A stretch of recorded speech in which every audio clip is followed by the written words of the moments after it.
in the Xinjiang province of Western China. I wanted to go a specific route, and the police told me I couldn't go that way because it was like a closed off area for foreigners or for aliens, as they call us travelers. I had to turn around and do like a 520 kilometer detour that took me over 2 mountain passes, 2,500, I think, meter high mountain passes. And I was just, you got to be kidding. You cannot do that to me because, my journey through China was long enough, more than 5,000 kilometers. And now these policemen, they were just sending me on this 525 kilometers detour. That was just devastating. Welcome to the Seek Travel Ride podcast, where we share the stories and experiences of people who have undertaken amazing adventures by bike. Whether it's crossing state borders, mountain ranges, countries or continents, we want to share that spirit of adventuring on two wheels with our listeners.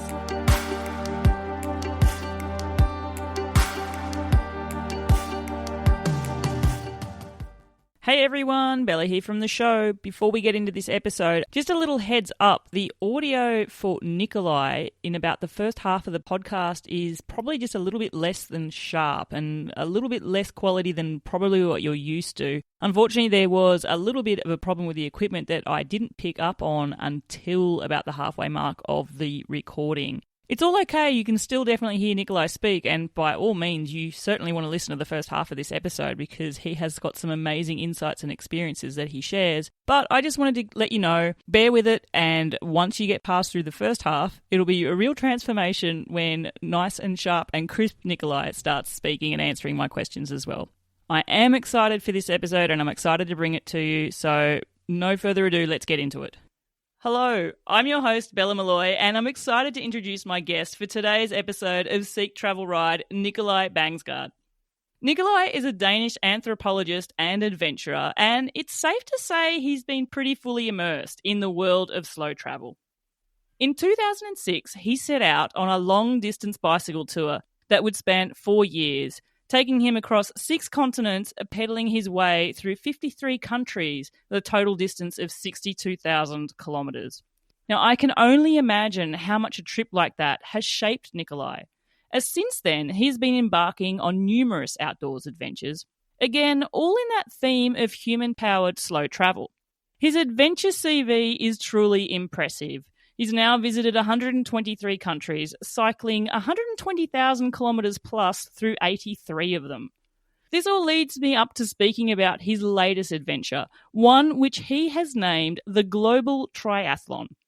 Now, as the name suggests, there are 3 distinct modes of transport to this expedition. It's a triathlon with a bit of a twist.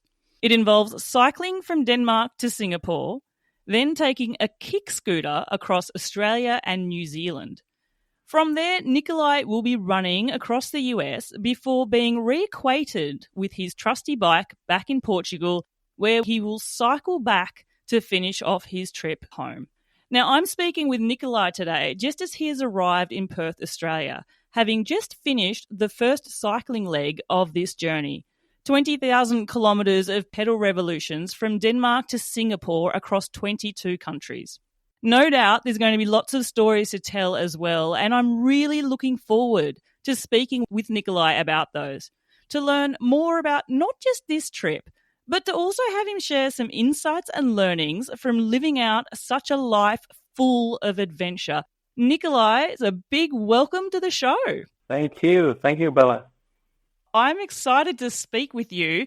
Leg 1 of the Global Triathlon is finished. You're here in Australia, in Perth. We've got so many questions, Nicolai, but the question which I start my show with, and I ask this of all my guests, is, do you remember the very first bike you ever rode? Thanks for the great and fine introduction, by the way. Yeah, my first bike, I do actually remember that bike. It was a present from my mom and dad for my 7th birthday. I just turned 7. Back in 1983, and it was a second-hand bike, and it was sort of reddish purple color, and it was a total surprise. I didn't know I would get this present, and I was just so proud of it. Beautiful bike, and it had some pretty special gears. It had 3 gears, but instead of the gears being on the handlebar, It was sort of on the frame itself. It was kind of not the normal shifters. It was a special system that most people hadn't seen that before. So it got a lot of attention, which made my proudness even bigger. So that was my first bike, and I had it for a couple of years until I outgrew it. Wow. And so from that first bike to, as I said in my introduction, really the majority of your life filled with slow travel and outdoors adventures. I'd love to know, what was your first actual adventure? And I'm not talking as an adult, just as a child. Like, do you reflect back on your childhood as one where you took adventures as well? I guess I have a different view on adventures now, obviously, than I had back then. But my very first trips and journeys was with my parents, my sister and my parents back in early 80s, where we'd go to southern France in something called a camplet, kind of like a pop-up trailer that you drag behind the car. And then it's a trailer, and then you pop it up. And we would go to southern France and Spain and former Yugoslavia, especially the trips to France in 1982 and 83 when I was 6 and 7 were just really, really great to me. And it was I don't really remember the first trips to Yugoslavia in 80 and 81, but trips to France were just really, really great to me because I started noticing the different landscape, the different cars, and things looked different. And I would compare things to Denmark with the way things looked in Denmark, and I just found that really, really interesting. And I think it sort of made my curiosity about the world grow from then on. Forever grateful to my parents and my sister that we had these camping trips during summer. It was during my summer holiday, so we'd go for 4 weeks, drive from Denmark down through Central Europe, the Mediterranean, and just temperature, the pine trees, the smell of pine trees. There's so many different input that I found really exotic to my 7-8-year-old brain. Yeah, wow. And I guess my motivations for asking you that question, Nicolai, is to try and see what's informed you to take on the lifestyle that you've undertaken now in your adulthood as well. As I mentioned, you're not just an adventurer, you're an anthropologist. And I feel someone who's done so much travel and has experienced so much as you, whether or not you wanted to, you'd definitely be an anthropologist because your insights and experiences with so many people in different countries, your insights into cultures and all sorts, it goes hand in hand with that. And I wondered whether there was something that happened in your childhood that sparked off that word that you use, that curiosity. There's also something else I noticed, just even in recounting those memories, there's things that you're talking about that are sensory experiences too, like the smell of the pine trees. And I imagine someone who travels like you do, there must be so much immersion in the landscape as you travel slowly through it as well. Is that some of the draw for you? It definitely is. Nowadays, it's definitely one of the reasons why I do what I do, why I chose to live the way I live, and why I chose adventures to have such a central part of my adult life. But to get back to the beginning of your question, I think the curiosity was pretty much always there. I can't remember a version of Nicolai not being curious about pretty much everything. I mean, it wasn't always, of course, curiosity about what lay outside of Denmark. It was curiosity about countries and like animals and insects, all sorts of things, number plates and car brands. And I had a lot of curiosity about a lot of silly things, really. And that sort of just exploded as I got older. And of course, it got more focused because as the years went on and I got into my teenage years and started studying at university and stuff, my interest sort of got channeled into the world instead of just, keeping the curious focus on my home turf. Taking so many trips, keeping things fresh must be something that I imagine would incentivize you to keep traveling like this. I feel when we travel, especially with the way that you describe yourself, you are curious about the world. You don't go to places just to experience the same thing again, I imagine. I don't think. Or do you?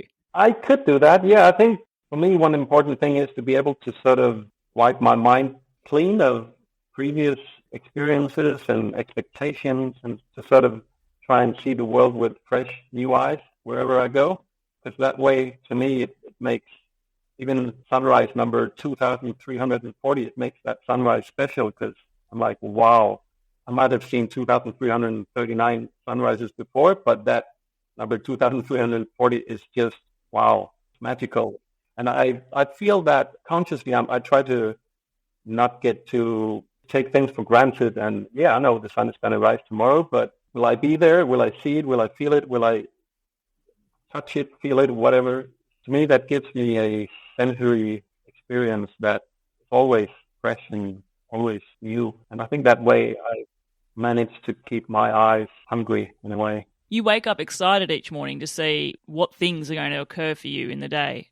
I guess that's a lesson I've learnt from speaking to long-time adventurers is you can have the best laid plans in the world, but if anything is a certainty is that things will never go 100% to plan either. Yeah, and it's one of the things that I really love about traveling, like human-powered, be it on a bicycle or on a kick scooter, running, walking, whatever. It's unpredictability. It's like the not knowing where my days end and where I'm going to rest my head for the night. And so the agenda when I travel like this is usually unknown. But one thing I know is that it's going to be great. I have this expectation that it is going to be great, no matter how much it's going to rain, no matter how many people I meet, or if I don't meet any people at all. I just have this vibrational expectation that it is going to be a great day because it's my day. I'm in control of it, and I got my bike. And there's so many exciting aspects of traveling that way. Excitement of meeting new faces, new places, or the excitement of being physically active. Something that I really like, I'm really fond of. I think you can almost call it a healthy addiction. Healthy obsession, definitely. Yeah, use my body and just to be able to move my body through countries, through continents with often an extreme feeling of freedom up my sleeve or around my heart and my stomach, wherever that feeling is. It's powerful, and it makes living or choosing a normal 9-to-5 job almost impossible. Have you ever actually done like the normal 9-to-5 job? I don't know if that's an ignorant question to ask you, but it just feels like so much of your adult life has been traveling in this manner. Like, have you gone through the regular paces of that routine of a Monday to Friday before? Not really. I mean, while I was just before I started writing my thesis for my anthropological degree, I took 6 months off and worked in a travel agency in Copenhagen in Denmark. But apart from that, and that was like, 9 to 5, it was a great job. But apart from that, I've not had like a proper job. I wonder, how would you go just being in one place for so long? Obviously, if I look back at the adventures that you've done, just to phrase it differently, some of your adventures span for multiple years. Some of them expand for, 3 months or a month at a time or something. But do you find that when you're not participating actively in those, do you find you're restless? No, I don't really. I mean, I get asked this question quite a lot because apparently people tend to think that, he must be restless. He must be feeling really bored when he's not on an adventure. But I don't. I mean, I never really feel restless, but then again, it might be because I'm a pretty flexible, I've got a lot of freedom in my life. I chose to have a lot of freedom in my life. So there's pretty much always a next journey on my mental horizon. So in that respect, it's kind of easy for me not to go restless. I think it's kind of, usually people from Denmark, I mean, if you live in Copenhagen, you work there typically, and then you would go on holiday for a few times a year and then come back. I'm kind of like opposite in a way, because when I'm back home in Denmark, I have my free time. I mean, I do give presentations. That's been my proper job, you can say that, for the last 13 years. I give presentations about my journeys, my expeditions. But time-wise, it doesn't really consume a lot of my time. And usually it's during spring or autumn.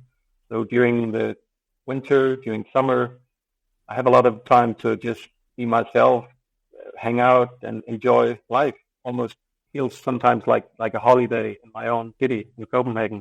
And then when I go on adventures, it's back to business, and I have to be active, and it's hard. It's hard work to cycle from A to B or around this island or whatever it is, what kind of project I'm doing. So that's when I perform, I work hard. And then when I get back to Denmark, I have a lot of free time where I can just read and go to the gym, hang out with my friends and family. And so it's kind of reverse in a way.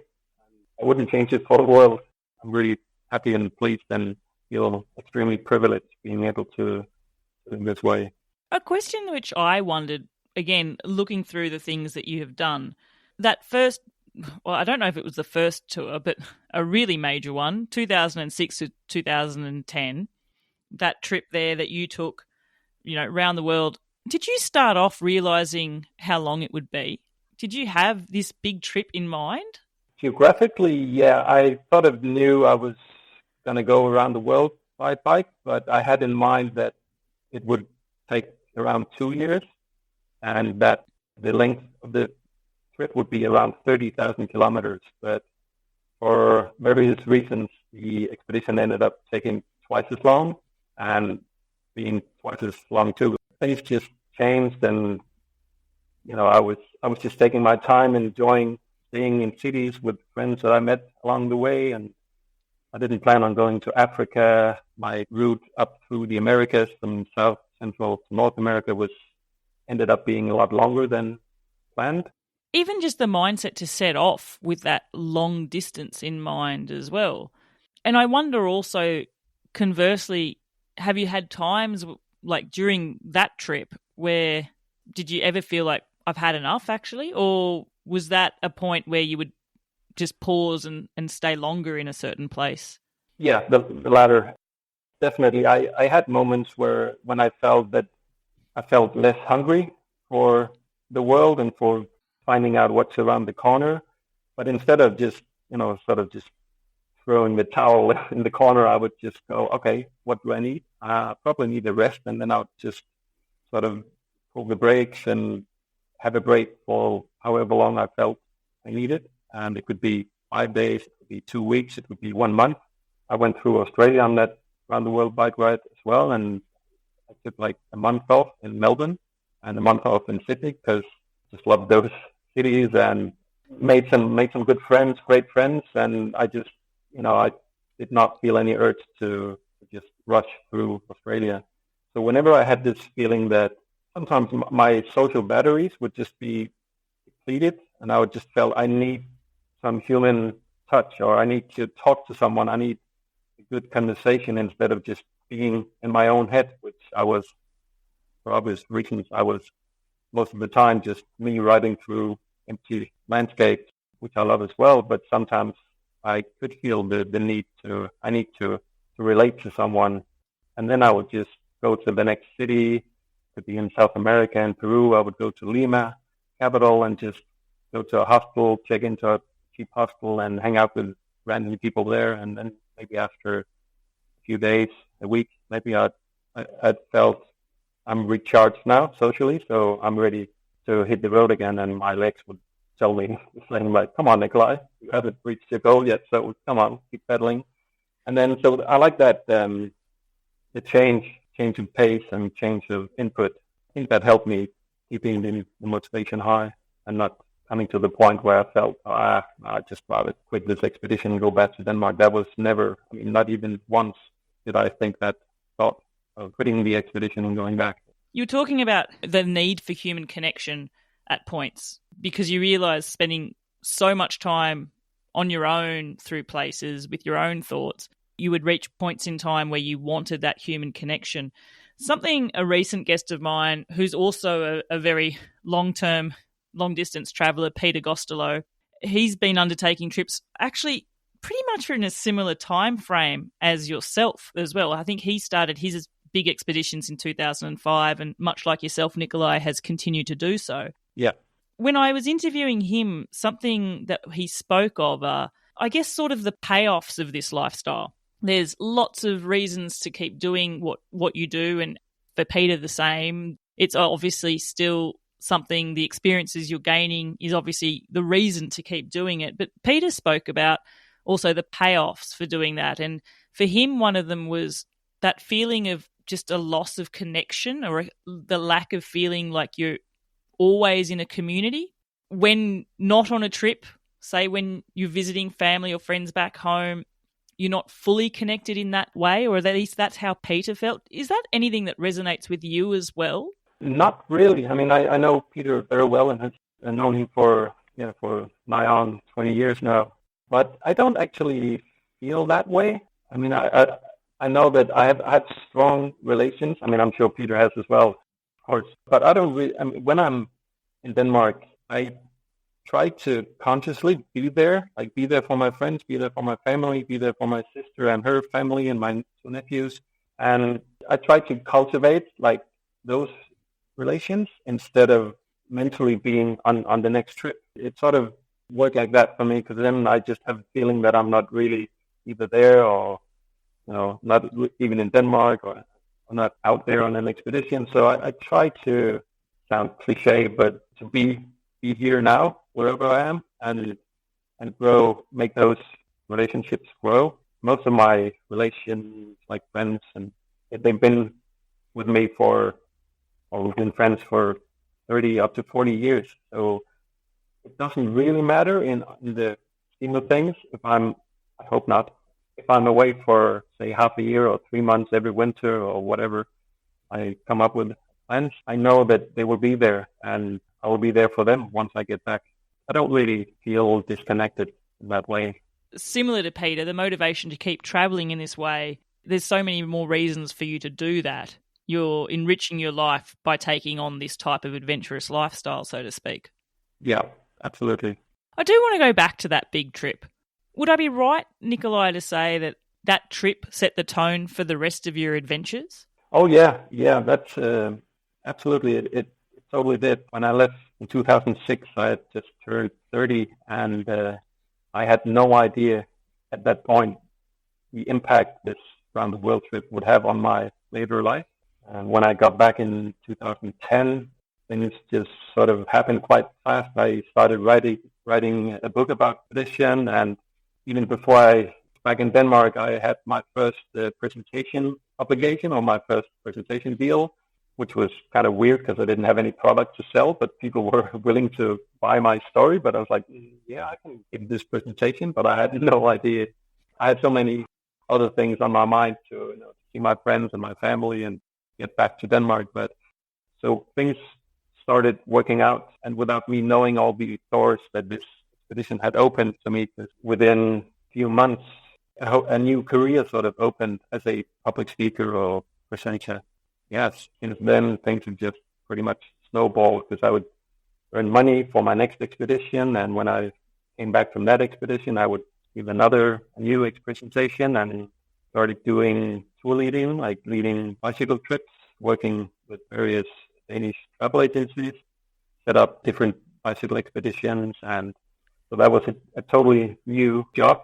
Never done anything like that before. And then all of a sudden, it's like, okay, I know how to plan trips, and I know how to do the bike stuff. I have quite a lot of experience from touring the world, so why not take people with me? And it even had that beneficial factor that I would get the social aspect of it as well, like being with this group of people who would put some money in the project and go to wherever we went, like Morocco, Sri Lanka, Bali, Indonesia, whatever, and then being paid to take these people on a great bicycle ride. That it was and continues to be a super huge privilege for me to be able to show other people the way of bicycling. It's a great feeling. I'm so passionate about it, and I'm quite sure that this passion, people can feel it, and hopefully they get motivated by it as well.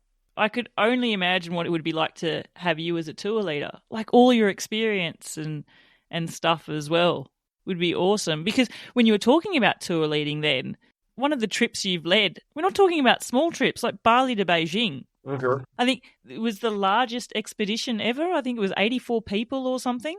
It was the largest bicycle expedition in Denmark called Danish Bicycle Expedition. But maybe I should just say a few words about the concept of that trip. Because I set up this expedition with a Danish travel agency, and it was like a 10,000 kilometer long bicycle expedition. It lasted 6 months, and it was divided into 7 stages. So each stage would be like 23 days, and each group would have like typically around 14 people, up to 20 was maximum.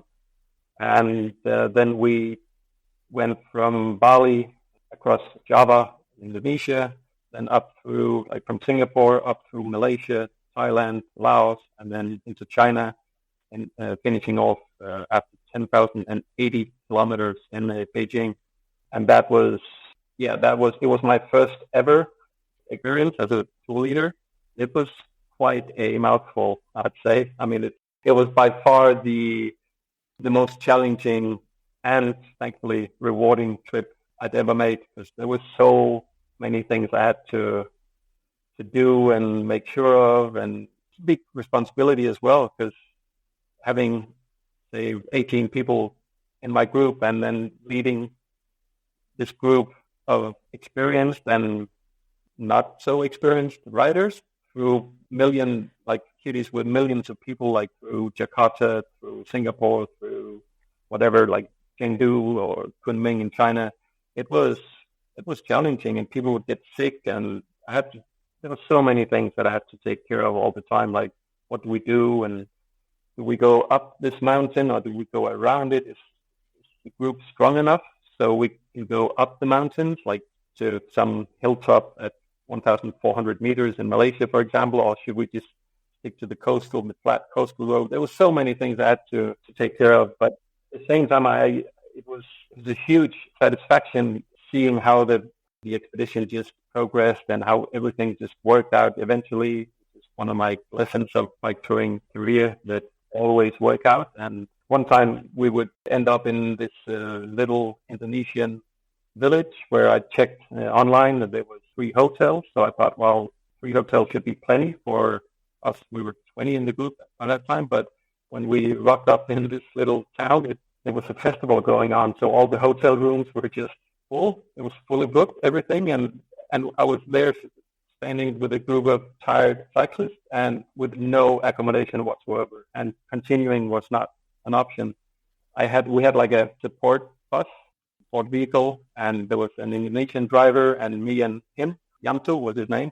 We just started knocking people's doors, like random houses. We'd just go and knock the doors and ask, sorry, do you have space for 2 people, maybe 4 people tonight? And it was just very, very basic accommodation, basic houses. But within 25 minutes, we managed to find sleeping spaces for these 20 people, which it was just a huge relief. And the day after, I was sort of apologizing for that incident, in a funny way, because I knew that most of the people had like a great, great experience that we wouldn't otherwise have had it.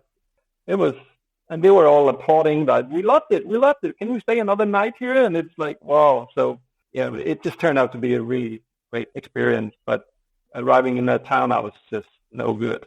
20 people, tired and sort of impatient, because we all were sweaty and tired and hungry. And you're only as fast as the weakest person on any given day as well, obviously. And my mind's blown, Nicolai, just thinking of the differences from being responsible just for yourself on a solo tour to then all of a sudden having that responsibility of people at all different physical fitness levels and experience levels, and also their expectations of what it's going to be like and what you're going to help guide them through as well.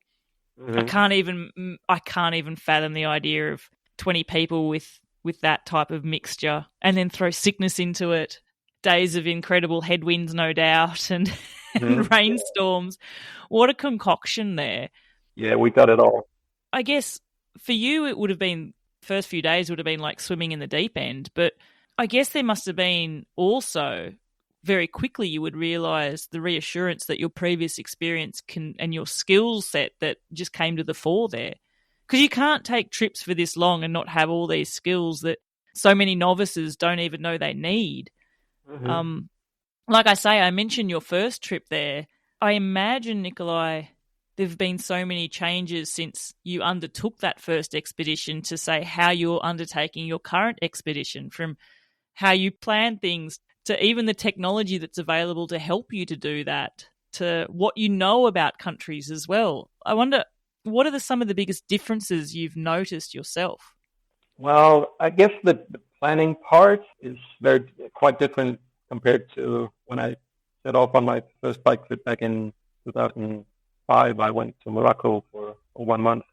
Back then, obviously, there were no smartphones and no checking out your mobile phone, booking a hotel in the next town. No, Google Maps, with my knowledge, wasn't around. So it was good old-fashioned paper maps, and yeah, it was totally different in a way. But that said, I wouldn't go back to those days. I really enjoy freedom and the options, the opportunities you have with a smartphone today. So, and it gives you a lot of choices to go down dubious roads. Back then, I would never have taken. I would pretty much, especially on my around the world bike ride, I tended to stay on bigger roads because I never knew where this minor, maybe interesting looking road would take me, and could suddenly turn the wrong way around. It's like, no, I'm not going back. And so rarely would I take any chances, like going down this tiny road, because I had to keep in mind that, okay, I'm going around the world. That's big enough. That's long enough. Yeah, you don't need to extend the trip unnecessarily. No. It's already a massive trip. Yeah. And you also mentioned, even in the happenstance, somehow you managed to double it anyway. Mm-hmm. Double the time, double the distance. Yeah. Maybe you did actually take some more roads than you thought. Yeah, maybe. When you set out for that first trip, were there milestones that you were looking forward to? How do you break a big trip like that down? I did operate with like certain geographic milestones or mental milestones. I remember like getting to Istanbul from Copenhagen was the first sort of mental and physical milestone that I was aiming for, because surely I wasn't, when I left Denmark, I wasn't thinking the thought very often that, oh shit, I'm gonna cycle around the world. That was just too massive. It didn't do me any good to think about it like that. If I got excited about it, I would think about it, but oftentimes I would just be overwhelmed with the thought that, wow, I have like 2 years or 30,000 kilometers in front of me, and that would just overwhelm me in a not necessarily a positive way. So I would try and just focus on where to go on that specific day, like go from A to B. And I had I think I never really talked about it, but mentally or privately, I had a sort of daily milestone that if I reached 100 kilometers, then, I feel peace. I can pull the brakes and I can put up my tent somewhere. Sometimes, obviously, I would go longer, and some days I would go shorter, but it was sort of my daily reward that if I passed the 100 kilometer mark, I would just, give myself a little clap on the shoulder. Just one of various ways to sort of motivate myself and the world, a lot of people around, to keep the motivation up. So, and then when I reached Istanbul, you remember, Kathmandu was in Nepal, was one of the next big milestones. Getting to Australia was a huge milestone, because I knew that after Australia was, then I was sort of, once I got to New Zealand, it was like, okay, I'm going home now. You're closer to the finish than you were at the start. Yeah. And I knew that, Denmark is coming closer and closer every day.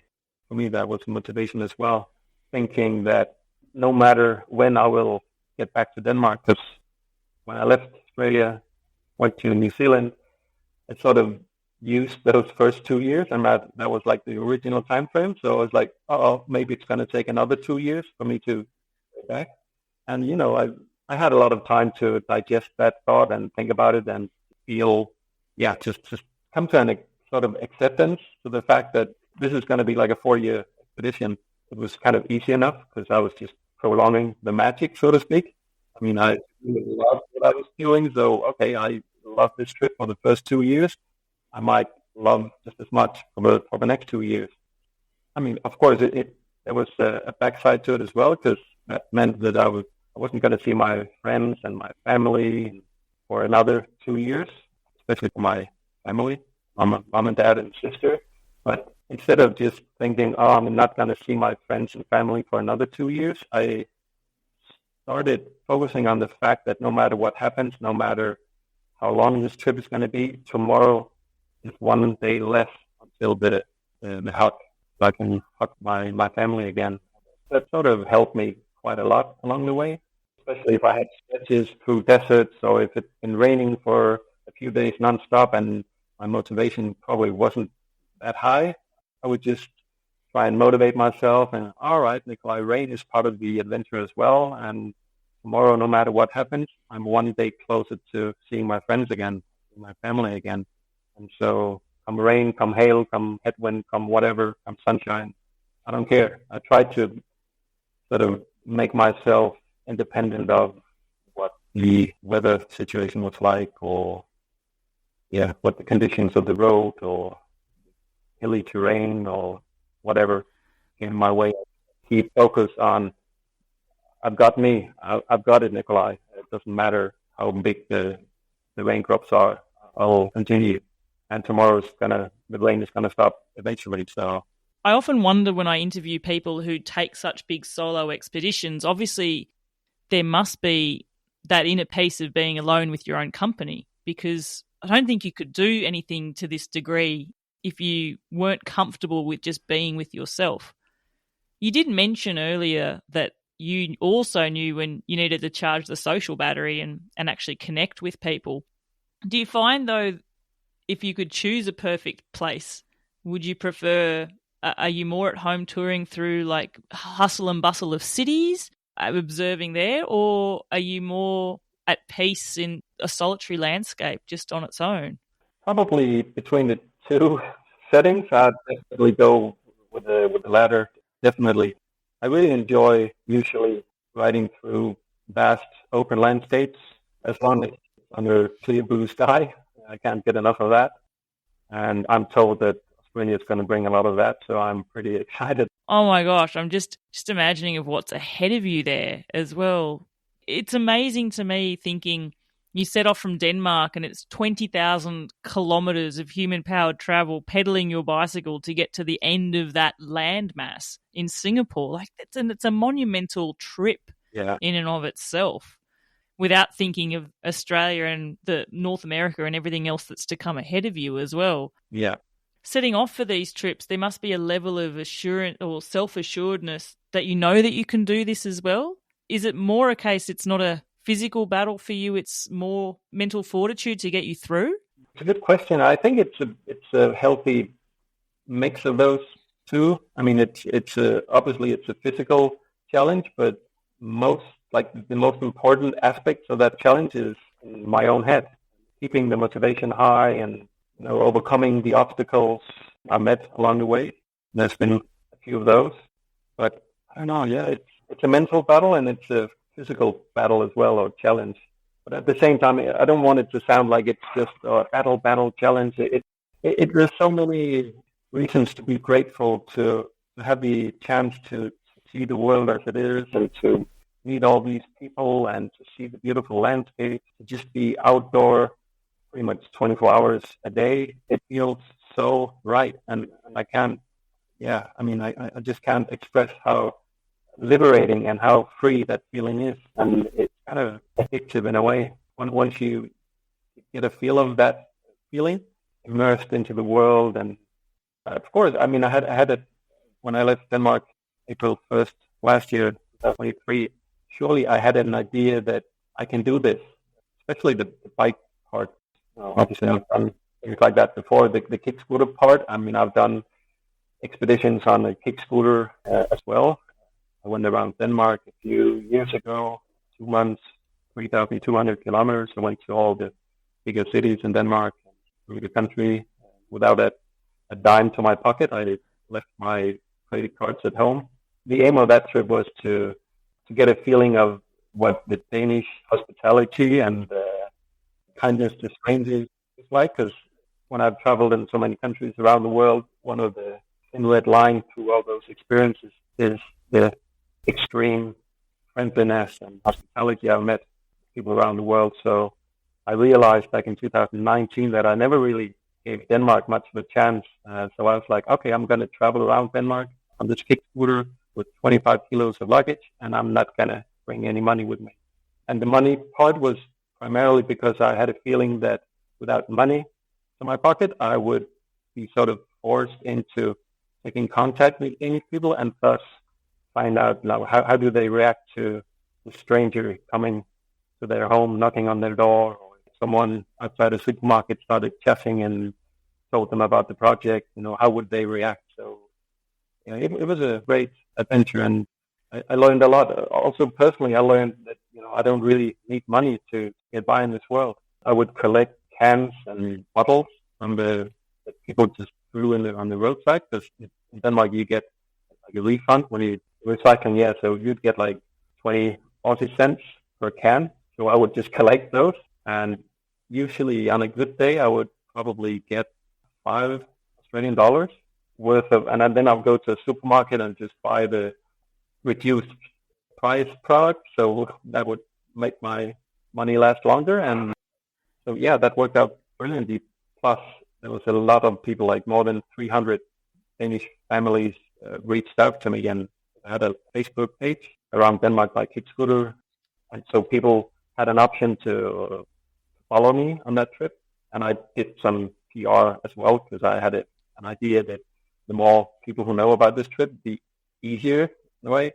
I wouldn't go to bed hungry, because, of course, before I left on that trip, I was like, shit, I have a feeling this is going to be a great idea, but what if people are not going to be there, or if I don't meet anyone, just me and the bottles I find in the side of the road? I was kind of nervous, and which was a healthy thing to me, just to feel this nervousness, because I wasn't sure that it would work out at all. Whereas on this trip, Global Triathlon, now that I've done the first part, the bike part, I can easily say that, yeah, I had an idea that that would be the easy part. It's also, the easy part, because you've done so much cycling. You know what to expect, notwithstanding there will be unexpected things. You may have equipment failures, extreme weather events, or borders might cause problems or something like that. But you also know what's required of you to pedal long distances day after day. You know what it's like to wild camp and all those sort of things as well. Yeah. I imagine the kick scooter element's going to be a little bit different. I realise you have done some expeditions on that. And in fact, let's talk about that quickly, because I have so many questions about this. And listeners, I'm going to put links in the show notes to all of Nicolai's socials, so you can actually follow along and you can have a look at his blog. A lot of it's in Danish, don't worry. Google Translate's amazing, and you can actually read it all in English. And Nicolai goes into amazing detail, even on his kit list. I love the breakdown that you went down there on how much every single thing weighs. It tells me, Nicolai, that every detail has been thought through. But when I saw the photo of the kick scooter, I was like, wow. And then I read something and it was like, wow, it didn't even occur to me. And what I read was how you had to determine, how do I put bags on a kick scooter? How do I carry my gear? Like, do I have it on a backpack?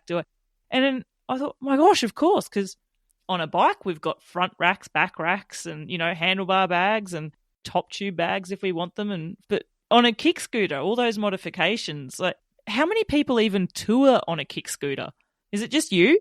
No, it's not just me, but there aren't a lot of people. You're like the president of the kick scooter touring club. No, I wouldn't. I wouldn't say if I'm part of the club, I would be happy and proud. But no, there are other people doing it, but not a lot of people, as far as I know. But there's a French girl, Blondine, her name, who a couple of years ago went kick scooting long distance, like around Europe for a few years, and then she went. So, but yeah, so that's, apart from that, I haven't heard of a lot of people who've done it, which is one of the attractions for me, because instead of just being that guy with a bicycle, the Danish guy with a bicycle who cycled around the world and now he's doing something again or something similar, I kind of like the fact that this is something totally different. Yeah, definitely. Can I ask, I'm going to ask some stupid, silly questions, and I apologise if they sound shallow, but just the first one that I'm thinking of, what sort of average speeds can you expect on a kick scooter? Depending on the terrain, of course, and the wind, I would usually go around 15 to 20 kilometers an hour.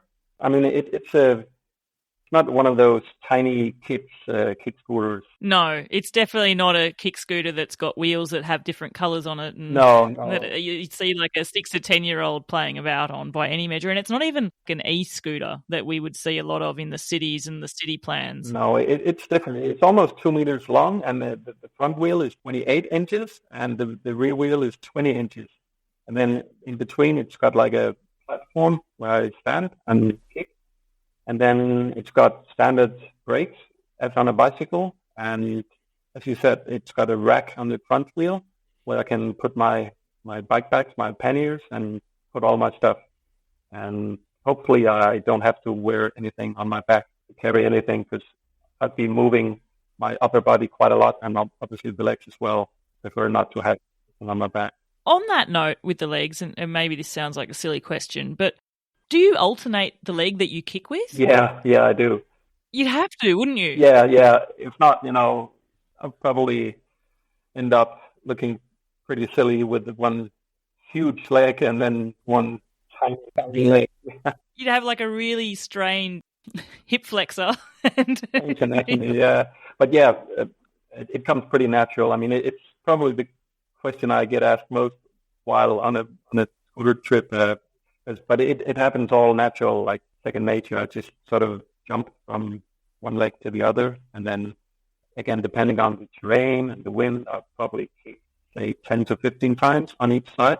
And then sometimes start feeling the leg starts to get tired, and then I just jump over and start pushing with the right leg, and then 10, 15, or 20 times maybe, and then I jump over. It feels like pretty much like doing one leg squats all day. It's pretty hard.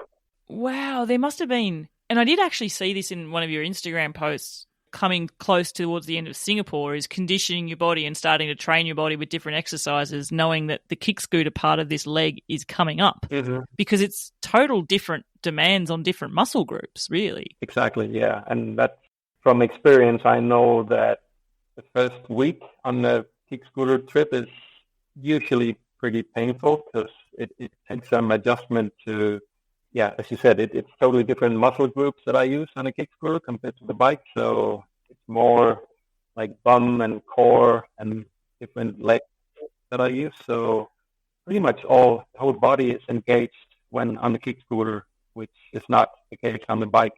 But on the kick scooter, I sort of use my arms and my shoulders as well. Yeah, I try to prepare, and going to the gym and doing some one-leg squats and stuff to try and prepare myself. Is it a bit similar in a way to starting out on a bicycle tour, where the first few days or the first week of a bike trip hurts the most as well, because your body sort of gets jolted into realizing the expectations you've got of it, and it adjusts? And would you say it's similar then, you're going to have that adjustment period for that first week on the kick scooter as well? Yeah, I expect it to be pretty brutal the first few days. And, waking up on day 2 after I leave Perth, I expect my body to be just, well, what have I done? Did I go into a wall with my legs, or what happened? It's usually like that. Yeah, I just take it easy and take my rest and listen to my body, listen to what my body tries to tell me. And whenever I listen and don't force it too much, and it's usually work out fine. It blows my mind to think of you kick scooting across the Nullarbor. I wonder if you're the first person that will have ever done that. I don't know. Quite possibly. Yeah. Quite possibly. We'll see. But I know we've gone on to the kick scooter here, and I don't want to just wave past the first leg of your trip, because first of all, congratulations. You've done that first leg. That's in the bank now. Thank you. Notwithstanding you've had experiences cycling through some of these areas previously, but it's still an amazing journey in and of itself. 20,000 kilometres, 22 countries. I imagine, Nicolai, you had your own milestones, again, like we spoke of earlier, of things that you were looking forward to. It wasn't just get me to Singapore. I wonder, was Istanbul another sort of milestone for you? It's that typical bridge of, the finish of Europe and the start of Asia? No, actually, I didn't go through Istanbul on this trip. I went through like Germany, Austria, back to Germany, then into Czech Republic, into Slovenia, Croatia, and then down through the Balkans. to Greece, and then I took a ferry from Athens to Izmir in Turkey, and then which is in the southwestern corner of Turkey, and then from there through Turkey. So I'd say that the first milestone on that trip was getting to Izmir because I got a girlfriend, and she was going to meet up with me in Izmir, and then we would cycle together for 2 weeks from Izmir to Antalya. So getting there to Izmir, to Turkey, to see my girlfriend was that was like the major, yeah. Definitely. And I think, am I right to think she's met you in a couple of places along this trip as well? Yeah, we met up in November, end of November in northern Thailand. And then again, like in Thailand, we went up several places. I would hang out for a few days. She would take a bus. I would go back in the saddle, pedal for whatever, 300, 500 kilometers. We'd meet up, hang out for a few days, and then continue that way. And then the last time we met was in Malacca, southwestern part of Malaysia. Awesome. They're the sort of personal milestones that you can motivate yourself with as well. Yeah, but obviously getting to Singapore was also like a huge milestone to me, and that specific day when I reached Singapore, which was just last week, it was really emotional to me. Right when I woke up in the morning in Malaysia, and I had just 35 kilometers of pedaling into Singapore.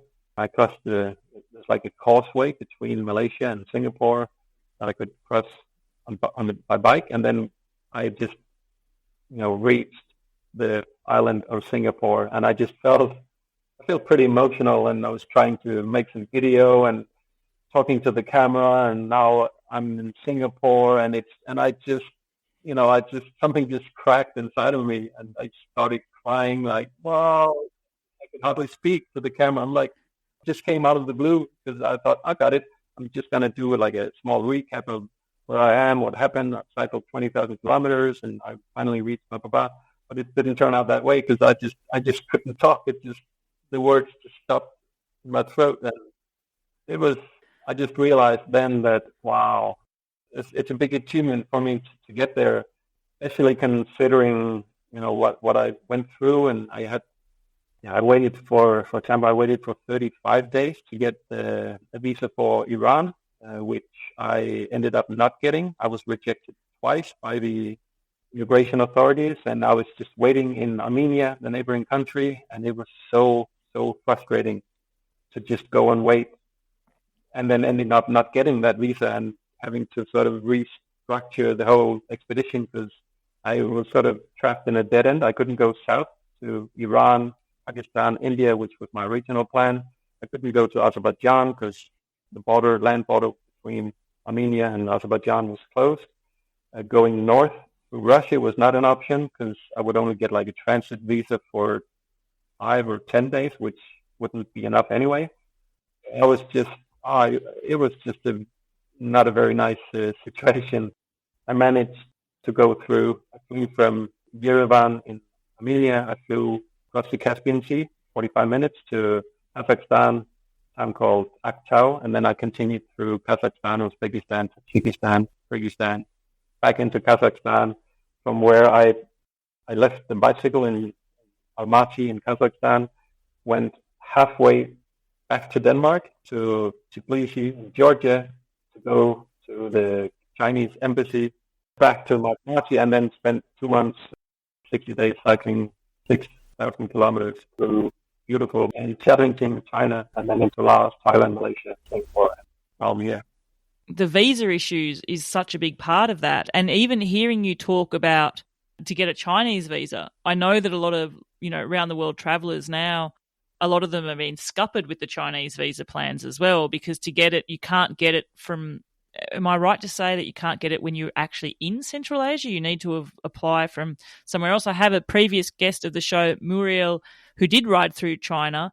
He had to go back to London for a period of time. Yep. To apply for the visa to be able to get through there as well. So you obviously did something similar, went to different countries, but for the same reasons? Yeah, there was kind of like a loophole. I mean, I had to leave Central Asia to get the Chinese visa. At that time, through different WhatsApp groups, I managed to get this piece of information that it might be possible to get it into Tbilisi. And so I was just, okay, I don't want to go back to Denmark to apply for the Chinese visa. So I tried my luck and went back to Georgia. And I was lucky, after 3 days, I had my visa for 60 days. And I heard through these WhatsApp groups that 2 weeks later or the week after, the Chinese embassy in Tbilisi just shut down this option. Wow. It was meant to be for you. So I was like, whoa. I was so lucky there. And because that would have changed your whole route massively. Yeah. I don't really know what I would have done. Probably take a flight from Kazakhstan into Pakistan or India and then continue there, and then to the Myanmar close borders, and I would have to fly again from India to Thailand, which I really wouldn't like to do. The visa issues would have been such a stress for you. I imagine there would have been moments of just pure elation and joy. You were describing that feeling there of reaching Singapore, of being overcome with emotion at the realization of what you've just done. But I imagine that there's moments along the way that would have been quite unexpected for you too, whether it was through struggle or just through vistas. I was wondering, could you take me back to just a day on your trip? It can be any day, any country, any place. And I just want you to describe a day on your trip. Yeah, I can. First thing that pops into my mind is some of the struggles I had early on the trip. Like I left, as I said, in April 1st last year, and it turned out to be a pretty cold and miserable winter through the first countries like Germany, Czech Republic, Slovenia.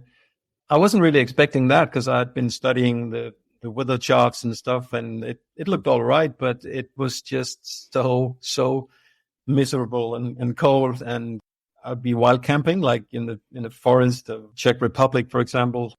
Waking up, it was like I had this thin layer of frost on my tent. It was just, I'm just not good at. I don't enjoy cycling or I hate the cold pretty much. I love sun and the heat, but just that, you ask for one specific day, I would say, just waking up in this forest with frost on the tent and frozen feet and frozen hands, and it was just a struggle. Just staying warm and not wearing too much clothes, because then I would start sweating from the inside, and that sweat would just eventually turn to ice it was just really hard to stay warm and to stay motivated as well, because being out in those conditions without really being prepared for it, because I thought it would be maybe like 10, 12 degrees, but it was much closer to freezing, even during the day on some of those days. So that was just, I would just struggle, look at the map. Okay, if I can make it 20 kilometers to this next Austrian village or whatever, Czech village, then I'd go and treat myself to a cup of coffee and a piece of cake. And I would do that and just sort of defrost my toes and my hands and my nose, and then try and pep talk myself into going back out in the cold weather and take another 20, 30 kilometer stretch. And then that's pretty much how my days went during the first weeks and maybe the first month of that journey. It was, it wasn't really what I expected, and the weather forecast kept saying, next week it's going to be better. It's going to be 14 degrees Celsius. I'm talking Celsius here. But it just didn't happen. Yeah, it was a challenging start, and then just everything was wet because everything got wet and frosty, and waking up in the morning, it was just kind of misery, but things soon turned for the better. There's something you said there which made me happy. This is an insight into Bella, Nicolai. You said that you look forward to have a cup of coffee and a piece of cake to keep the mood high. And I think Nicolai's a coffee lover and he likes cake. And I like that. I like that food is a motivator. Aren't we all? So like food and coffee? Massively. There are people in this world, though, Nicolai, where food is just something that they have to eat to sustain themselves. And the enjoyment from food is not for them. And I'm not one of those people. No. I don't know that you're one of those people either. No, There is a section of Seek Travel Ride which does talk about food quite often because I am a food lover. How could I pass up the opportunity to ask the world traveller about perhaps his favourite type of cuisine on tour?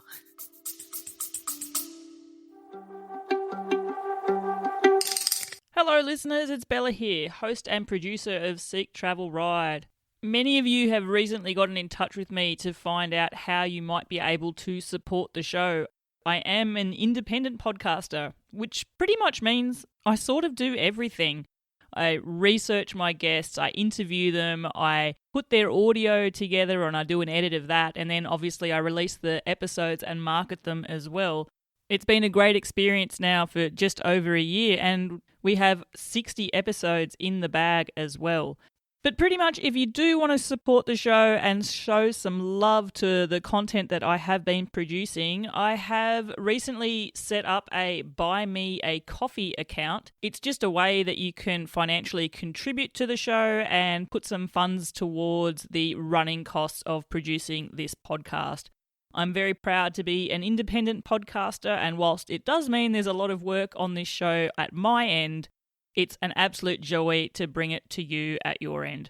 I have included a link in the show notes to my Buy Me a Coffee account there, so if you want to support the show, just click on that link.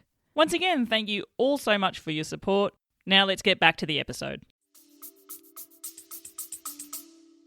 You mean like camping food or just food in general? Because what would your best go-to camp meal be? Because you must have like a regular routine meal that you would want to fill yourself up with at dinner. What would that be?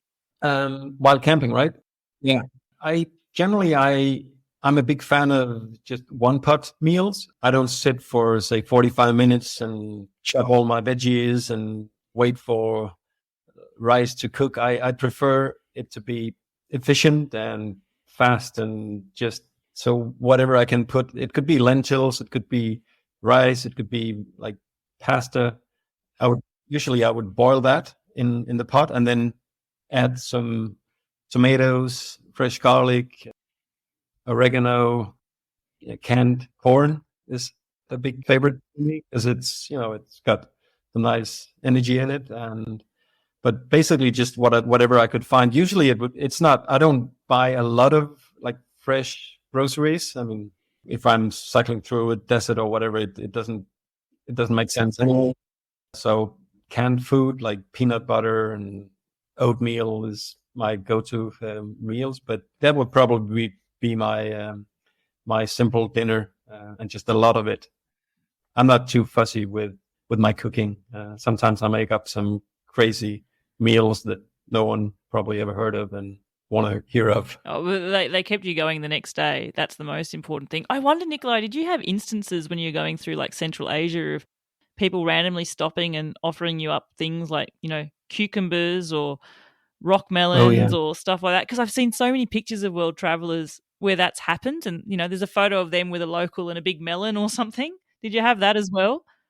Oh yeah, plenty of times, especially in Uzbekistan and Tajikistan, like in Central Asia, it happens on a daily basis and often many times a day. And yeah, I mean, people would hand me like huge watermelons or all kinds of melons, and which is great because it warms my heart to have this interaction. And it's just, but at the same time, carrying around a 5 kilo watermelon with hardly any calories in it is just outright stupid. So usually I would just say, thank you very much. And I would just, drive to the next village or whatever and sit down under a tree and just cut the watermelon open and just eat as much as I can, which is 3 kilos is probably my limit, I've realized. 3 kilos of watermelon. That'd be nearly 3 liters of water, really, wouldn't it? Because, I mean, the thing is water. Yeah, it is water. Your bike could feel light afterwards, though. Yeah. I mean, you've just transferred the weight, haven't you? Yeah.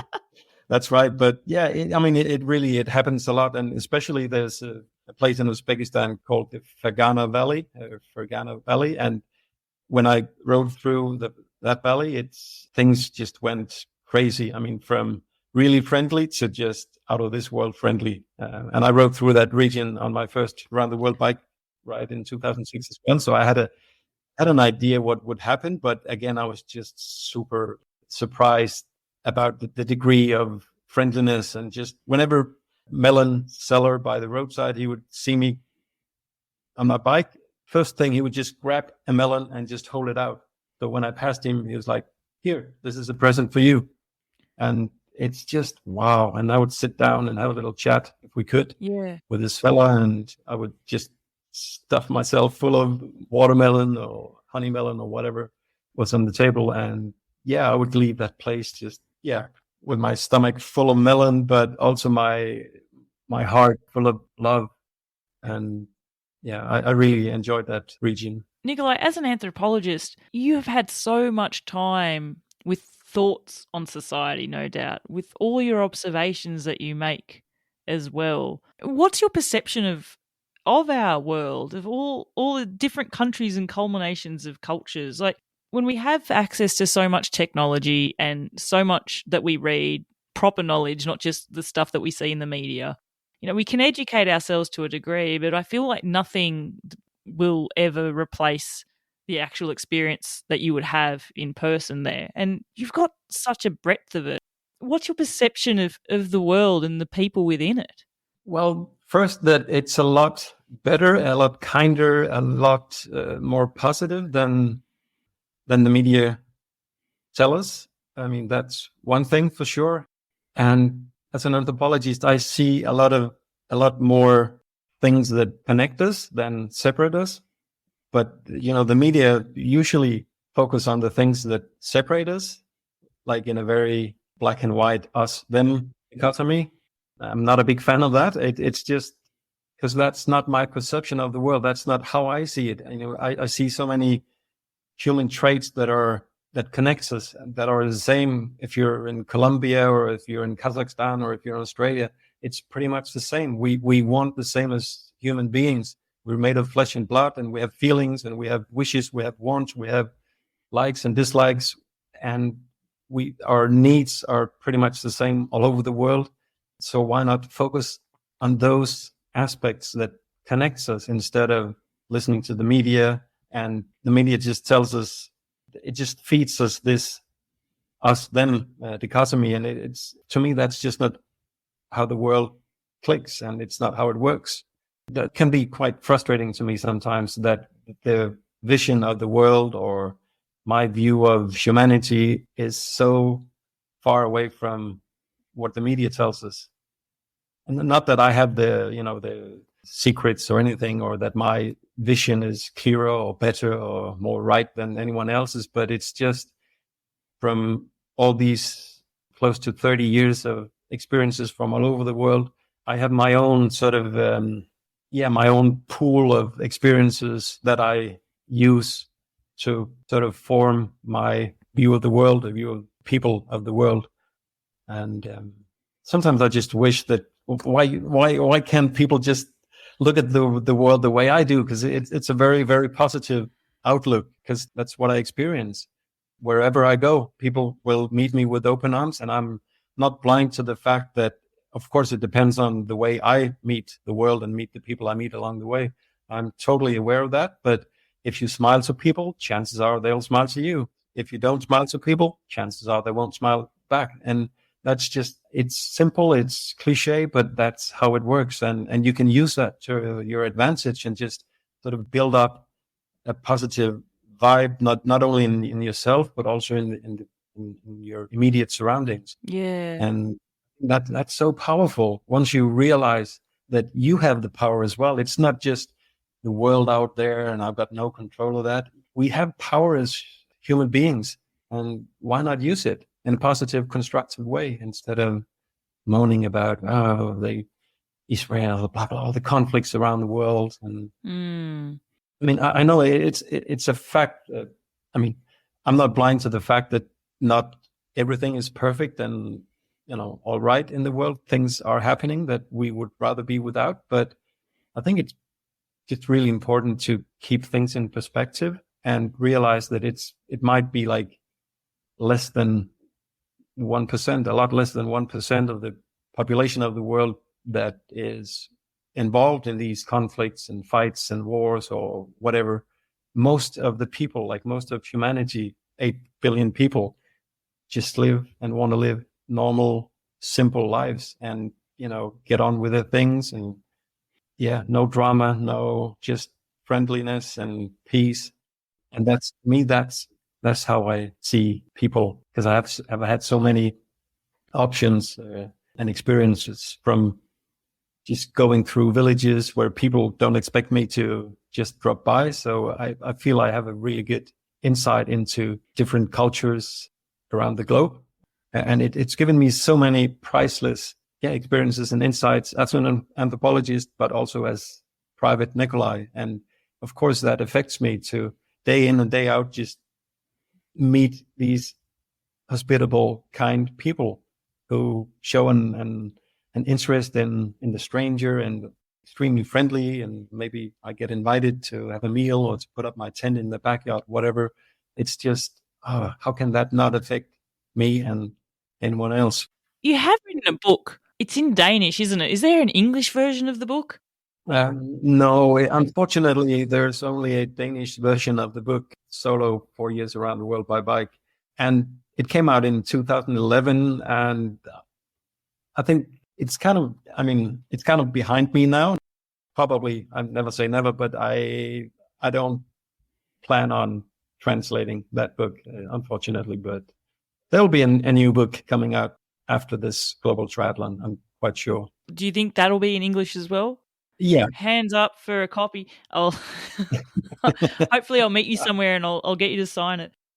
I've said this many times to many previous guests. I feel it's such an honor and a privilege as the host of this show to be able to share time with people like yourself, Nicolai, because it's my opportunity to learn more as well. It's my opportunity to learn from people who have those real experiences as opposed to the media experiences that I might know about a country.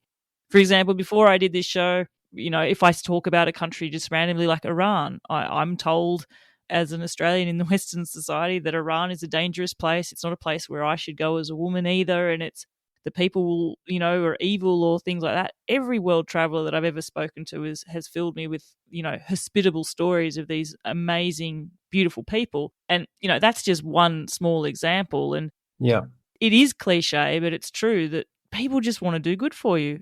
Yeah. Speaking with you, Nicolai, it just comes out so naturally that's been the overwhelming experience that you've had from this sort of trip as well.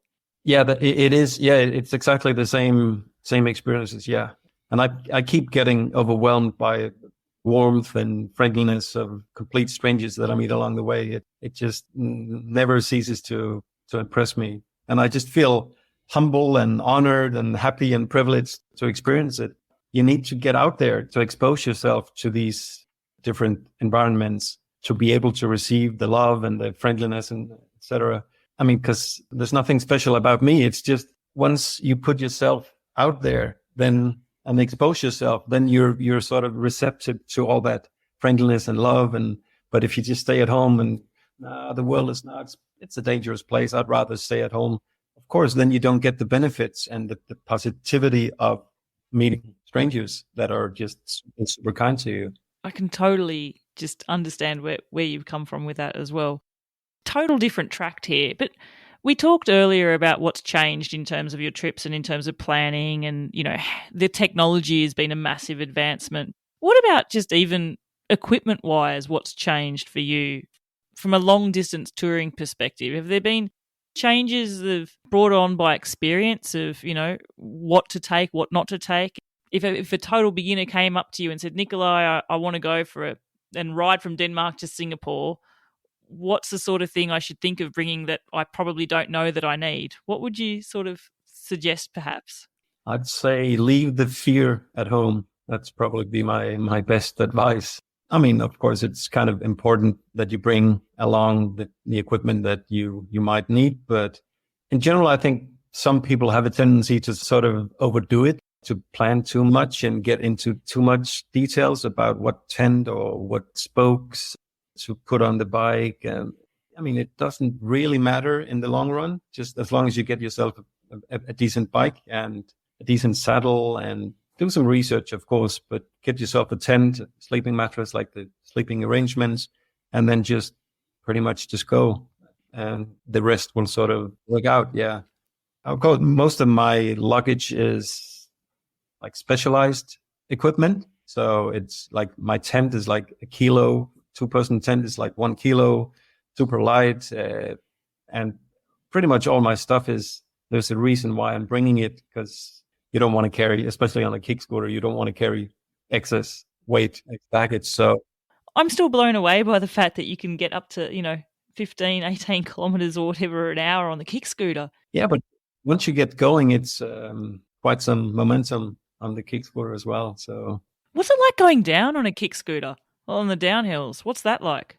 It's fun. It's really it's good fun because obviously I had good brakes on the kick scooter, like bicycle brakes, standard brakes, but it's big fun because I would just put both my feet on the platform and then just go down to tuck.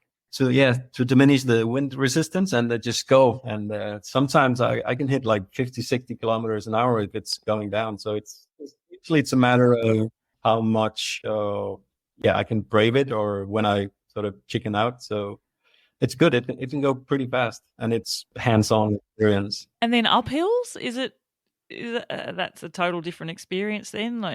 What's rolling momentum like going up a hill? And do you get to a stage where it's just walking? Yeah, I found out that if the incline is much more than 5%, then it's impossible to stay on the kick scooter. Then I just push the kick scooter up, and it's tough. Of course, if it's warm and you're in the sun, and the kick scooter itself is like around 10 kilos, and luggage maybe 20 kilos, so you have like 30 kilos pushing up a hill, which it's hard to describe what it feels like on your legs, but it's something like filling up pushing like a full trolley at the supermarket, pushing that uphill. I think I can appreciate it. Last year I did a cycle tour across I did the Raid Pyrenees, or a variation of it on the bike. Mm-hmm. My bike didn't weigh, I think it wasn't quite as heavy as yours, but it was still probably 32, 33 kilos. And I remember going up some of the very steep climbs there. The best thing I did was put a big climbing cassette on the back. Mm-hmm. You never complain that you've got an easier gear to go into. Let's put it that way. No, that's true. I remember at one stage I was going that slow and I was thinking, I think I could walk faster than this. But then I thought I could on the flat, but I don't think I could push this bike up this steep gradient. So no.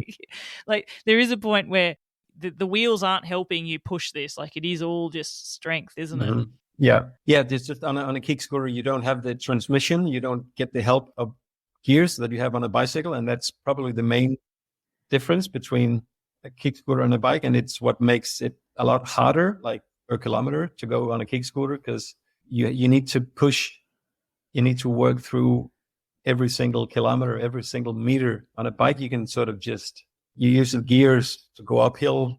There's no such thing on a kick scooter. You just need to push fast. If you don't go backwards. So, is there left leg, right leg gear changes? Because one of your legs has got to be a dominant leg, right? Yeah, it's sort of balanced out over the years after I've done a few kick scooters. But when I started, I would say my left leg was probably 70% and my right leg only 30%. So. But I just forced myself to use my right leg as much as my left leg. And now I'd say it's probably down to 53, 47%.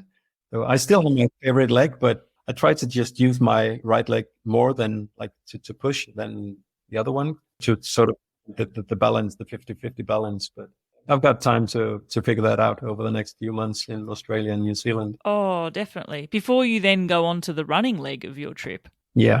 Which isn't just physically running with a small backpack. Like you will still have your gear. So I'm imagining you've got like a push pram or something. I plan on getting like a two-wheeled, it's a little wagon made for kids. It's called a kid runner. So it's like a two-wheeled wagon that I drag, sort of like a belt around my hip and then attached to this wagon. So I have my hands free and then, the hips will do the dragging of the trailer. I wonder how much the kick scooting across Australia and New Zealand will be great lead up training to the running part. It'll be different again, won't it? It will. It's a good question, and I don't know what it's going to be like. I expect it to be really, really tough, and probably the toughest of 3 disciplines to run across the US. I've never done any long distance running before. Well, my only experience was like 9 years ago. I flew from Denmark to Sicily and ran the equivalent of 5 marathons in 5 consecutive days. But apart from that, Hang on a minute. You just told me I've never done any long distance running before, but I have done 5 back-to-back marathons. Well, yeah, but it's like 9 years ago, and yeah, it was different. It wasn't like 5,000 kilometers running across a continent. It was tough. It was good fun. It was a challenge, but yeah, I don't really see that as an experience that I can use or make use of, go to the US. But it will be different. It's different muscles in the leg. It's going to get me through. So I don't know. I'm excited about that, but I really don't focus on that part of the trip right now. I feel it's very important that I focus on the kickscooter nutrients. Earlier we were talking about, the mini milestones that you allow yourself to think about to be motivated. Mm-hmm. Can I ask what the mini milestones in Australia are? Well, I think Norseman is probably that's a tiny milestone. Not that I have any expectations that Norseman is going to be like a super exciting place to be, but just because it's sort of like the start of a section that's going to be really challenging, like between Norseman and say Port Augusta, probably. Then the things get a bit more civilized, and Adelaide will be like definitely a milestone. I've got a good friend in Adelaide, and Sydney, obviously. Well, I'm not sure if I go through Canberra or I go along the coast to Melbourne. So I don't know really. I don't have any milestone for that, but Sydney is definitely a milestone. But in some way, perhaps the weather will dictate a few of your decisions as well, perhaps. I really hope that you have the prevailing wind for your kick scoot journey across the Nullarbor. Oh, thank you. I hope that too. Have you had some massive weather events so far on your trip that you've had to navigate through? Not really. I've had cold weather, and in China I had some cold weather as well. In the Xinjiang province of Western China, I wanted to go a specific route, and the police told me I couldn't go that way because it was like a closed off area for foreigners or for aliens, as they call us travelers. I had to turn around and do like a 520 kilometer detour that took me over 2 mountain passes, 2,500, I think, meter high mountain passes. And I was just, you gotta be kidding. You cannot do that to me because, my journey through China was long enough, more than 5,000 kilometers. And now these policemen, they were just sending me on this 525 kilometers detour. That was just devastating. Just adding 10% of your journey in China onto your trip.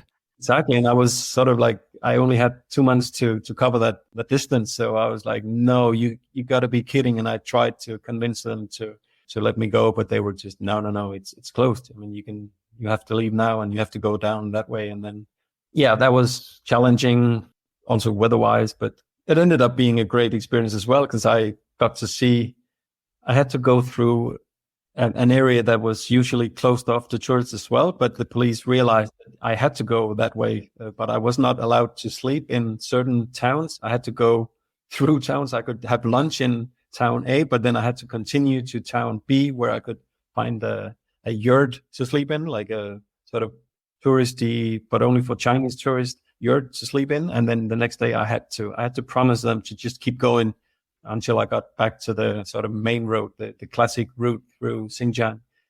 So that was stressful, but also like an extremely fantastic experience because I got to see a side of China that not a lot of Western people have seen. There's an element of me, Nicolai, just thinking how many parts of the world that you've seen that regardless of whether we can access them or not, most Western people will never see as well. It's mind-blowing that way too, isn't it?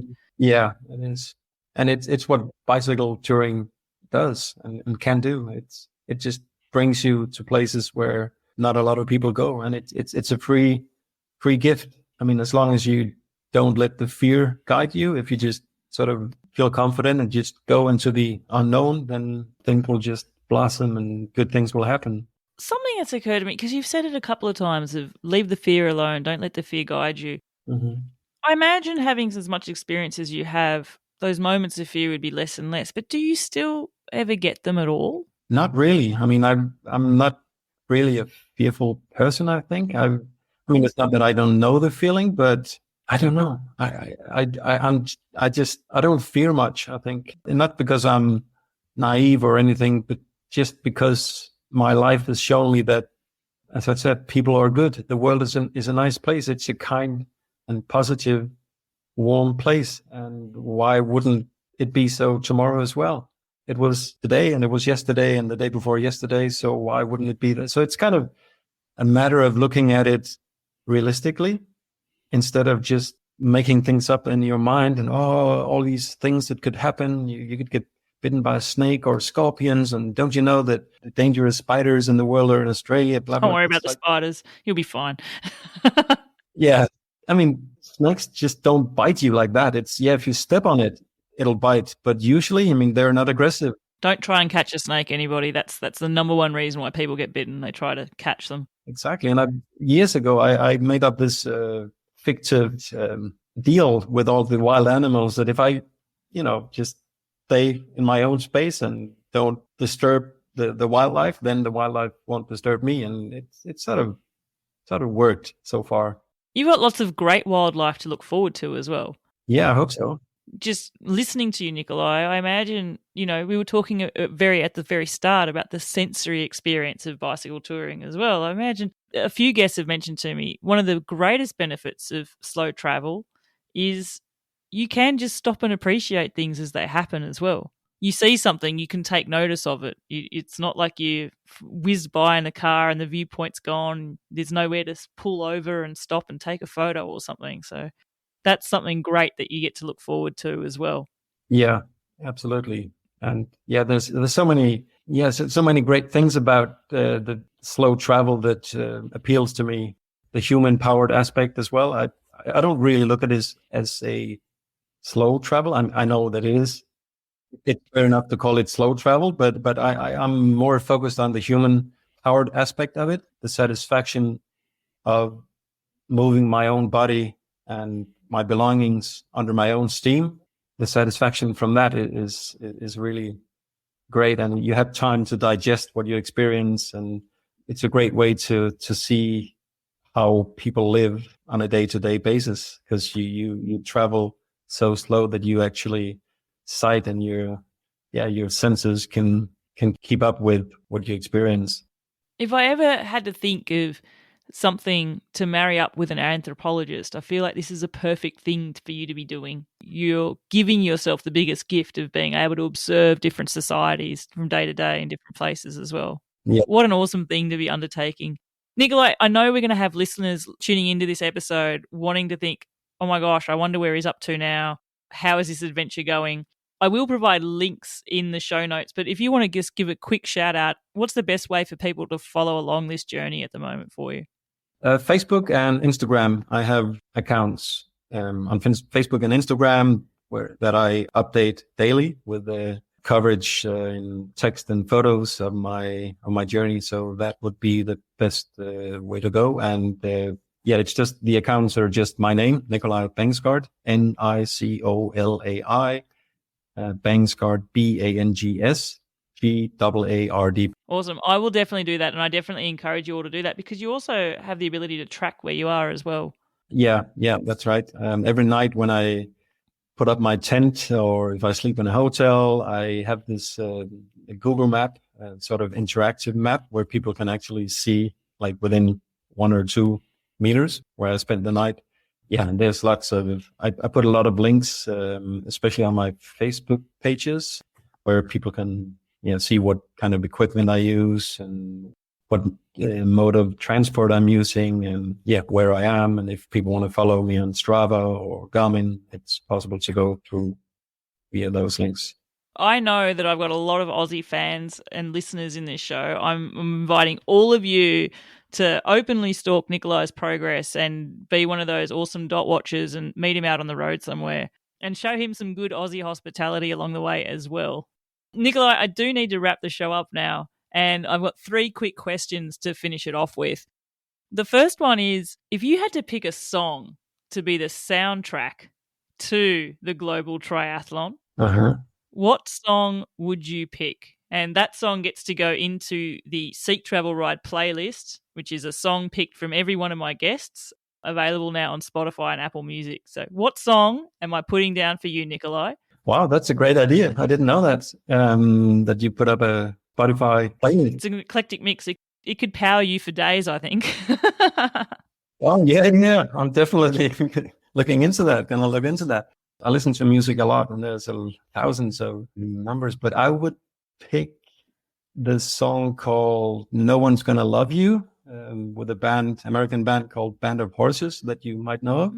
I think I've heard of them. And it's off the 2007 album Cease to Begin, which I actually listened a lot to when I crossed Australia last time, on my bike ride. I just listened to that album Cease to Begin constantly. But especially this song called No One's Gonna Love You is just, even when I hear it today, 16 years later, it's just, it just melts my heart. And I remember vividly a lot of times I was riding from Darwin down to Adelaide through the outback, and I would just put the song on. Sometimes it almost felt like a drug, like an audio drug, that I needed to put that song. I had what's the name of it? iPod? Back in the days of iPods. Yes. Back in the days of the iPod, yeah. One iPod. And I would put the song on, and I would just, riding through this Northern Territory with this black asphalt snake connecting the horizons under the blue sky with the gum trees. I just felt like the luckiest guy on earth. And listening to this beautiful song was just, wow, it just sort of framed my whole experience. So awesome. Because Nicolai, what I have the pleasure of doing is I listen to this playlist myself now. And what I love about it is I know which guest has obviously picked which song. And fans of the podcast, you would probably know now too, because if you listen, you'll know who's picked what. But whenever I hear their song, the awesome thing for me is it transports me to their adventure. And I love that. This show fills my cup of wanderlust each and every week. So I get to travel to places, and in my mind, I'm thinking of my own adventures to come with it. So I'm looking forward to listening to this song and picturing you. I'm going to picture you kick scooting your way along from Norseman. That'll be fantastic. Oh, that's beautiful. Okay, last 2 questions, Nicolai. And you know what? The answer to the first question, I wonder if it changes depending on your mode of transport. But hypothetical scenario, you're going to be riding your bike one day and you have the choice to make. You can ride perpetually up a constant hill climb, or alternatively into a constant headwind. Which one would you choose? The hill, without a doubt. Yeah. Yeah. What if you're on a kick scooter? Oh, yeah, that's tricky. Yeah, it's got to be less than 5% though. So maybe I'll make it like a 4% climb. Oh, right. So it's just on the limit of what you can physically do. I would actually pick the headwind then, because my speed is slower, so I won't get affected that much by the headwind. Whereas I know that going uphill it's just pain on the kick scooters. So, yeah, that's actually interesting. I would probably pick the wind. For continuity here, I wonder what you'll do when you're running. When running, the wind is not such a big factor because you go slower. And so 2 out of 3 for the hill climb. Team hill climb perpetually. I need to shake this question up because everybody picks the hill climb. Yeah. And to be fair, Nicolai, I was thinking someone from Denmark, Flatlander, maybe you should, of all people, perhaps have picked the headwind, but you've lived so much of your life in other places now. Yeah, I'm sure you've probably collectively had months of constant headwinds. Yeah.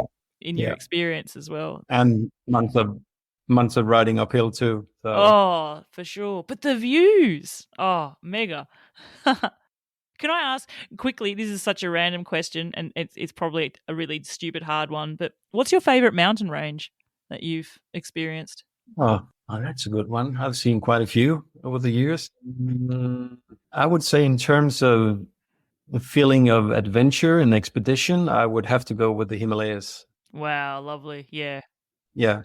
Back in 2006, I sort of followed and crossed the Himalayas through Tibet, and that area is just out of this world on so many levels, and one of the most isolated places, like the Tibetan Plateau on Earth. So I would pick that one. But if you ask me tomorrow, I might say the Andes. Yeah. I know the Andes too, but it's more civilized and not quite as wild and not as remote. Not as remote, no. Oh, I like that. It's a good adventure answer. I like it. Okay, final question, I promise. You have the choice. You're going to be riding for 4 hours. It seems so small, but anyway, this is the hypothetical. 4 hours one day, and you get to choose to ride 4 hours on your own or 4 hours with someone else. Which one would you choose? Oh, that's a good question. I would go by myself, I think. Okay. And just that's what you feel most comfortable with, or? Not really, but I do enjoy being just on my own when I'm on an adventure. On the other hand, I mean, again, if you ask me tomorrow, I might say, no, yeah, I like to cycle with someone. But I mean, I like both. I really do. But since I've done most of my cycling alone on my own, then I'd probably pick that one. For no apparent reason, really, because I'm a sociable person as well. I love the company, but I also love my own company. Well, I feel like that has to be the case because you couldn't undertake long travel, like long-term travel like this if you didn't like your own company. No. Well, Nicolai Bangsgaard, it has been an absolute pleasure. Time has flown for me just listening to you talk about your experiences, talk so beautifully about your reflections on the world. It's not a scary place. There's more things that make us stick together than that separate us apart. I will try and take your mantra on to leave fear at the door for my own adventures, and I encourage my guests to do the same. I wish you perpetual constant tailwinds and gradients less than 5% as you make your way across Australia and New Zealand. I'm definitely going to be looking out towards your dot and seeing how you're making progress. Thank you so much for taking the time out and sharing your story with all our listeners here on Seek Travel Ride. Oh, thank you so much, Bella. Thank you. It's been a real pleasure for me. I feel so energized having just spoken with Nicolai there. The words of wisdom that only a long-term adventurer could possibly come up with, perhaps. Leave the fear at the door. Go on that adventure. Don't overplan it. Don't overcomplicate it. You've got that idea in your mind just to go. I think that will resonate with a lot of you, my listeners, as well. And I wish Nicolai all the best for the rest of this global triathlon. As a proud Aussie, I'm going to be watching that dot track along this big country and see how he goes. Have you joined the Seek Travel Ride Facebook community yet? If not, check out the link in the show notes. You'll be able to join our page and our group there and get in on some more discussions. There's a lot of the guests of the show are in that Facebook community too, and we share a few more extra details and photos of some of our adventurous trips as well. It's sure to help keep topping up your cup of wanderlust and give you your own inspiring ideas for that trip that you have planned too. Until the next episode, my name's Bella Malloy. Thanks for listening.